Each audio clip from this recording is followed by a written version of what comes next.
حکومت پنجاب نے گزشتہ ماہ صوبے بھر کے قابل طلباء کو لیپ ٹاپ دینے کا آغاز کیا، جن کی تقسیم اب تک جاری ہے۔ مسلم لیگ نون کا کہنا ہے کہ نوجوانوں کو لیپ ٹاپ دینے کا مقصد طلباء کو جدید علمی دنیا سے روشناس کروانا ہے۔ نواز لیگ کے مخالفین لیپ ٹاپ اسکیم کو نوجوانوں میں تحریک انصاف کی بڑھتی ہوئی مقبولیت کم کرنے کا ہتھ کنڈا سمجھتے ہیں۔ پنجاب یونیورسٹی کے طلباء کے خیالات بھی کچھ اس سے مختلف نہیں۔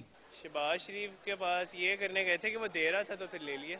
انہوں نے دے دیا، میں نے تو نہیں کہا تھا دیں۔ بھئی ایک چیز فری میں ہمیں مل رہی تھی، جو مل رہا تھا ہم نے وہ لے لیا۔ یہ تو ہمارا رائٹ ہے، ہمارا ہی پیسہ ہے، ہمیں ریٹرن ہوا، تو اس کو میں نہیں سمجھتا کہ کوئی احسان کی بات ہے۔ اب ووٹ تو عمران خان کا، شہباز شریف کا جو ہے وہ لیپ ٹاپ ہے۔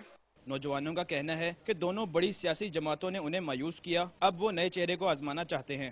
ہم نے دیکھا کہ 3 سال کے اندر مسلم لیگ نے کچھ نہیں کیا اور ایک آئس کریم اپوزیشن کا رول پلے کیا۔ کپتان جو ہے اس کی نیت صاف ہے، اس کو ایک مرتبہ موقع دینا چاہیے کہ وہ آگے جو ہے اپنا آپ کو منوائے۔ سیاسی گرو کہتے ہیں کہ ان لیپ ٹاپ سے کس حد تک سیاسی مقاصد پورے ہوں گے، ان کا فیصلہ تو الیکشن میں ہی ہوگا۔ کیمرہ مین محمد عثمان کے ساتھ ابراہیم وادیس، ڈان نیوز، لاہور۔